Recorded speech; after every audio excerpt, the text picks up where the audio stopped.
Sorry, just stretching a little bit. I'm surprised Howard hasn't shown up yet. He's also not online on Discord right now.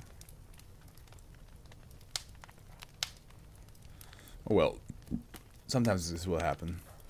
Although to be fair, it is, you know, now I think about it, it is Easter for Howard and Vinvon because for them it's Sunday. So maybe that's what they're probably just enjoying the day off, little vacation, little holiday. Oh yeah, that's fair. That's understandable. All right, refurbished infantry personnel. Woof. I saw how much it jumped from lengthwise, but hey, it's Saturday, so we should be fine. Euclid. Special containment procedures. SCP-1914 is to be housed in a modified humanoid containment cell. Yeah, just double check something. Equipped with ventilation appropriate for preventing exhaust buildup. Every 10 to 12 hours, SCP-1914's engine must be activated for at least 2 hours in order to allow its battery to recharge fully. While active, it is to be fed approximately 250 grams of nutrient supplement baby food and 1/2 liter of purified water to maintain its organic components, and may at its request be provided reading glasses and books or music published prior to 1916 for recreational purposes. SCP-1914 is to be provided with a cane for ease of movement within the cell, and is to be transported by wheelchair or stretcher and accompanied by a medical professional at all times, if removed from its cell for testing or examination while active. While inactive, SCP-1914's fuel tank is to be refilled with standard diesel fuel. Its waste tank is to be drained, and it is to undergo medical and mechanical examination at least once per week. At least once per month, SCP-1914's oil tank and radiator are to be drained, flushed, and refilled with fresh motor oil and coolant. Any mechanical components in danger of breaking or malfunctioning are to be replaced with components of identical construction as soon as possible, and any illness or physical injury not directly related to SCP-1914's anomalous nature is to be treated immediately. SCP-1914 is considered to be at high risk for viral-bacterial infection and is not to be exposed to any staff members suffering from infectious diseases. -1. Description. Why did I say -1? What the fuck? SCP-1914 is a human male approximately 100 years of age as of 2000, who is believed to have undergone extreme mechanical modification during the early 20th century. SCP-1914's heart, lungs, liver, pancreas, gallbladder, appendix, segments of the small and large intestines, colon, bladder, urinary and reproductive organs have been removed. Approximately 83% of the specimen's epidermis, with the exception of areas covering the face, right upper leg, and left shoulder, has been replaced with leather. I was about to call him Robocop, but then the fact that he said leather, I'm like, oh. leather cop. X-ray examination indicates that portions of the musculoskeletal structures in the limbs have been surgically removed and replaced with latex, steel rods, and automotive pistons, and that tubing has been installed, allowing liquid coolant and motor oil to travel through the body. A fuel tank, oil tank, and coolant tank have been mounted to the specimen's back, which hold a maximum of 5 US gallons, 18.9 liters, 5 US quarts, 5.73 liters, and 1 US gallon, 3.78 liters of diesel fuel, motor oil, and coolant, respectively. He's like a car. SCP-1914's abdominal cavity contains an unbranded automobile battery, a radiator which partially bracket open, which partially protrudes from the specimen's right side, bracket closed, and a compact. That sounds pretty stupid. I'm just gonna read it the way it is. And a compact 2-stroke diesel engine powered by the fuel tank mounted to the specimen's back. The engine is activated by means of a pull cord extending out of SCP-1914's back below the fuel tank. When active, energy produced by the engine provides power to a mechanical pump and bellows installed within the thoracic cavity. which replicate the functions carried out by the heart and lungs in healthy human beings, and charges the battery, which allows these functions to continue while the engine is inactive. While the engine is running, SCP-1914 is conscious and fully aware of its surroundings. When inactive, the specimen becomes non-responsive and enters a state of brain activity resembling non-REM deep sleep. SCP-1914 requires food and water to maintain the heart of its organic components. Waste matter produced by its digestive tract is expelled into a tank contained in its lower abdomen, which must be manually drained by means of a hatch located between its thighs. SCP-1914 speaks fluent English with an accent characteristic of the area of Birmingham, England, UK. I've been to Birmingham once, but I don't remember I could not duplicate the accent. So, in its active state, SCP-1914 has been observed to have difficulty standing or walking on its own power. During testing, the specimen has described having extreme difficulty maintaining its sense of balance, and does not appear to be able to bend its right knee, manipulate the toes on either foot, manipulate the fingers on its right hand, or extend either arm above its shoulders. Maximum unassisted walking speed of SCP-1914 when provided with a cane is approximately 0.5 km per hour. SCP-1914's neck is rigid and is incapable of turning its head without pivoting the rest of its body. Kind of like how Michael Keaton's Batman, like that, he had to move the whole body because the neck was made stiff. SCP-1914 possesses 20 to 60 vision and states that it is able to hear people speaking loudly in its presence, but that it possesses no sense of smell or taste, cannot sense ambient temperature, that it does not feel hunger or thirst when deprived of food and water, and that it does not feel pain when its organic components are damaged.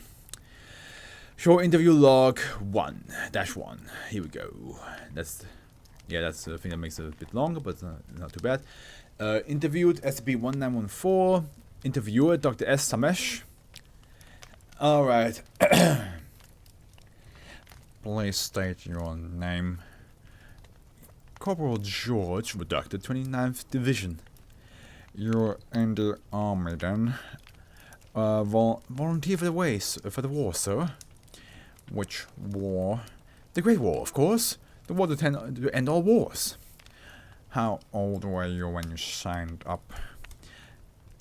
16. I told the recruiter I was 21. My folks were livid, but all my friends were joining up too, and I thought I ought to do something.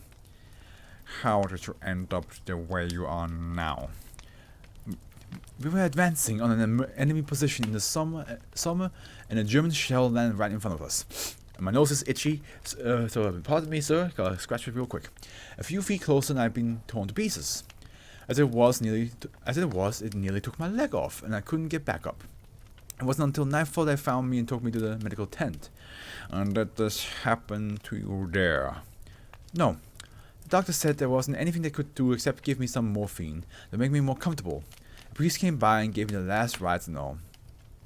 When did it happen? Some men showed up that day, Americans in suits. I saw them talking to the doctors for a while, and then one of them pointed at me. They put me on a stretcher and lowered me in a lorry, and told me I was a lucky man. Who were they? They said they were part of some American company that was working with the government on a secret project. What sort of project? To take soldiers who couldn't fight anymore and put them back in the battle. They said they were going to watch me die, and then they were going to bring me back to life. Is that what happened? I'm not sure. I don't remember dying. I remember falling asleep. Then when I woke up, they already started working on me. Did they do all this at once? No. It was a bit by bit over a few months. They put the engine and the battery in first, called it life support. They kept putting me under, and every time I wake up, something would be different. They started cutting things out because they were infected and putting in more machines to take their place. Is that why so much of your skin was replaced? Yes, I think it was gangrene. It hurt so much back then. It doesn't hurt anymore, at least. Was it easier to move at any point than it is now? Not really. The new legs and arms never really worked to begin with. They tried to teach me how to march and shoot again, but I couldn't even hold a gun. I don't think they knew what they were doing really. One of the doctors said I was a prototype. They were testing things on me to see what would work. Where there are others.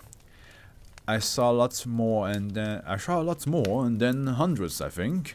Mostly they had it worse. How so? Most of them didn't last long. The doctor said I was the first one they managed to get a working battery on, so they could shut the engine off now and then. The other ones had to be running all the time or they'd die for good. Some of them looked like there were a lot left of them than there was of me. I saw a man getting work done who looked like he was just a head and a bit of chest. Robocop. What happened when they were finished working on you? They told me one day the government could cut funding for the project and they were abandoning the research. They said they hadn't been able to reduce the fuel demand so that the finished product wouldn't run our supplies lines dry. That they couldn't get the armoring heavy enough to withstand gunfire and artillery without making them immobile. So we couldn't even aim or shoot. Said they wanted unstoppable warriors who felt no pain. All they had were a bunch of cripples. They were shutting down the other prototypes and asked me if I wanted them to shut me off too. What did you say? I begged them not to. Why not? Because I was scared. I don't want to die. What happened after that? They started keeping me in a glass box in a big room. Couldn't see what that was around me, but I think it was a lobby or something. People would walk by all the time when I was awake. Sometimes they'd stare at me, sometimes they'd just ignore me and keep walking. They shut me down every now and then to fix me up, and then it was back in the box I went. Did you ever ask to be let out? Yes, they said they had to hold on to me because I outlasted the other prototypes. They wanted to see how long I'd keep running for. How long did that continue?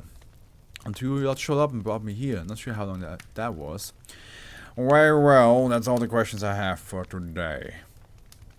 Wait, could you do something for me? What's that? Tell my mom and dad I'm alright. Mr. and Mrs. John redacted. No number redacted. Street, Birmingham. You must think I'm dead by now.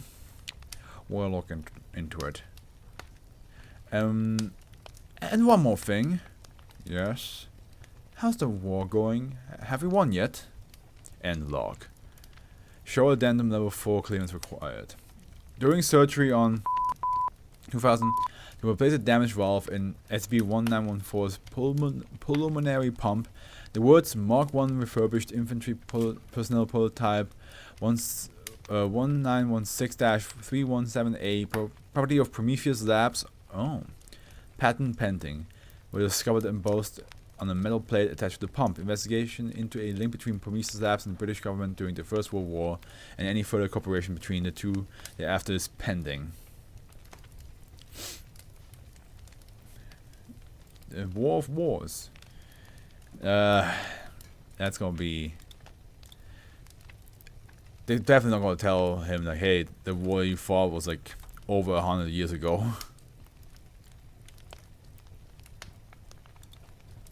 Like, there's just no way. Hold on. There's no way you can tell him that. He's gonna lose his mind. How are my parents? Well, sir, honey, they're dead. Been dead for like probably over for 60 years now.